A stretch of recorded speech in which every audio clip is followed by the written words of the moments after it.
I do not consider myself a graduate or educated based on the fact that I have multiple degrees from Nigerian university. No.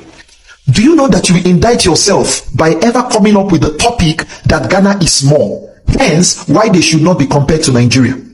Now, let's look at it. The fact that Ghana is a small country compared to Nigeria, yet are unable to do the things that Nigeria as a bigger country cannot do, is a woe. That Ghana, being smaller in number, being smaller in demography, being smaller in topography, can yet do the things that Nigeria cannot do, is a shame. These are the kind of people Nigeria need as a country to rule the country, because this man always speak the facts. According to him, what Ghana have able to achieve as a country, Nigeria have not able to do that. Despite the fact Nigerians always think Ghana is nothing and their population and their size is bigger than Ghana. Please do me by liking the video and do not forget to comment your thought below on the comment section. You know one thing that gives away the illiteracy and the very low IQ of Nigerians in majority. You know one thing is that when Nigeria or Nigerians want to compare Nigeria to any other country like South Africa or Ghana, let's just use Ghana. When Nigerians want to come up with the reason Nigeria is better than Ghana as a country, you know what Nigerians resort to talking about? They start talking about how Dangote is very rich, how Adenuga is very rich, how Adeleke is very rich, how blah blah out of 1,000, how Teze is very rich, how Obi Kubana is very rich, and these people can buy Ghana and all those things. How is it that this set of people can truly claim to have gone through the four walls of the university? You see why I tell people that nothing in Nigeria is actually genuine. The school system in Nigeria had failed. That's why a graduate in Nigeria should not even think himself a graduate. I do not consider myself a graduate or educated based on the fact that I have multiple degrees from Nigerian university. No. I actually consider myself educated on the grounds that I exposed myself to the programs of the Western world, and because I was able to interact with other African countries that make sense. How does this truly show that these people are educated? No. Now you're trying to tell me that you qualify the success and the progress of a society based on the wealthiness of those who steal from that society. Really? I don't get these people. Listen to this. A greater number of Nigerians will come to the situation or come to their debased, irrational, mentally deformed assertion in saying that Ghana is small. Do you know that you indict yourself by ever coming up with the topic that Ghana is small? Hence, why they should not be compared to Nigeria. Now, let's look at it. The fact that Ghana is a small country compared to Nigeria, yet are unable to do the things that Nigeria as a bigger country cannot do, is a woe. It is a woe to Nigeria. It is a cost to it is a shameful. Oh, Jesus Christ. It is something that is shameful, deeply shameful, astronomically and uncannily shameful. The fact that Ghana, being smaller in number, being smaller in demography, being smaller in topography, can yet do the things that Nigeria cannot do, is a shame to Nigeria. The fact that the Ghanaian currency has more value and regard in the globe than Nigerian money is something that should make any Nigerian not to utter a single word when matters of countries are being talked about. Because to whom much is given, much is expected. Of great power comes great responsibilities. Power lies in numbers. Strength in numbers. Have you not heard that word? Strength in numbers. So for the fact that yes, people say Ghana is like only Lagos, yet Ghana is able, with a small number of people, number of citizens, with a small number of locations of topography, Ghana is yet able to do the same thing. To do things that Nigeria can never think about doing. Do you know what that means? I mean, if you doubt what I'm saying, look at China. China was able to use their population to do what? To overthrow everybody. I mean, that number is all it takes. You see, higher number is all it takes to be inevitable, to be progressive. Higher number. But no, Nigerians cannot manage resources. Nigerians cannot even manage anything. So what are we saying? When you people see Nigerians, This is TikTok, otherwise I would have used more provocative words.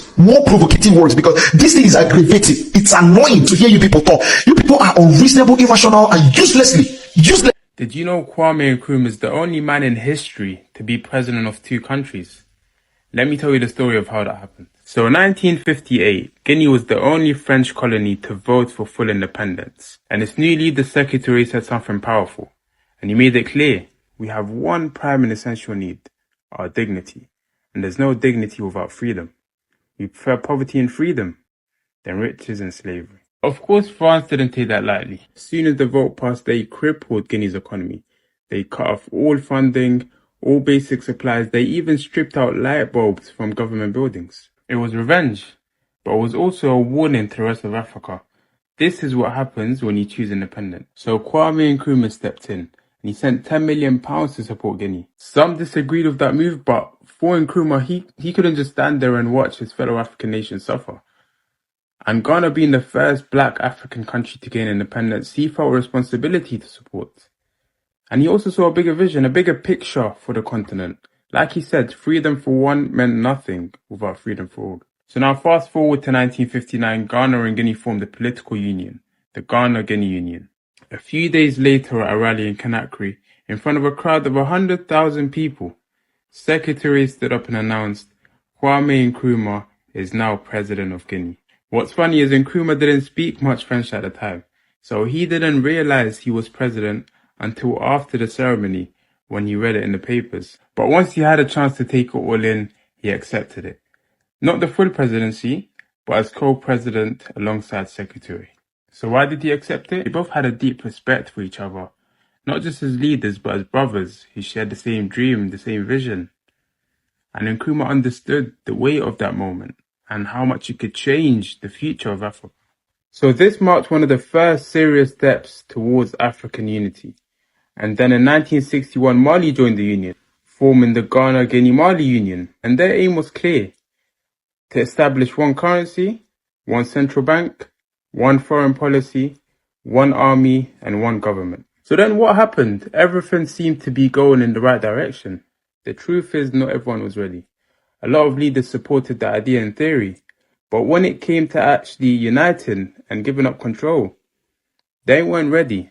But the real turning point was when Nkrumah was overthrown in the Western Back coup. Without him, the union lost its driving force. And ironically, the same leaders who had doubts about Nkrumah later came to understand how far ahead of his time he really was. Just listen to the statement from Tanzania's Julius Nyerere in 1997. I still recall arguing with Nkrumah in occasional instances, where I told him that his idea of African unity was not going to work because he was doing things for propaganda purposes. But long after Nkrumah's overthrow and subsequent death, it took me 10 years of consistent study to get the full import of what Kwame was talking about. In fact, Kwame Nkrumah is the greatest African ever. The fact that some Nigerians always see it as a yardstick to feel that Nigeria population is more than that of Ghana, and the size is one of the things they make them feel so proud. When we talk about equality of a country, the people, see, Nigeria have nowhere to match Ghana. The leaders of Ghana have been, without Ghana, there is no Africa. Do you see Dr. Kwame Nkrumah, what has been doing? This man have been ruling 2 countries, not today. These people have laid a legacy that it can never be forgotten in the history of humankind. What Ghana have done, what the leaders have done in Ghana, it cannot be forgotten. Not even when the next realm of humans come, it will still be in the history of humankind. So I don't see why Nigerians will always sit as a yardstick to think, oh, we are populated, without population and without a size mark, what else do you really have to show? We should focus on the quality of a country. There's a lot of things Ghana have done we have not done. So I don't see why some Nigerians still compare themselves to think that, oh, ordinary Ghana, small Ghana and all that. These are many videos you see people always talk. You know, one thing I love about the first man, the Nigeria guy, is the fact that a lot of people don't really understand this man because he's saying the fact. And I know that Nigerians will never like him. Nigerians never like the truth. Some of them, they hate to hear the truth. When we are saying these things, they hate to hear it. And the most shocking part is that this chidi of a guy, I've never been to Ghana before. This man have never came to Ghana. But you can see the passion. He wants to make Nigeria a better place.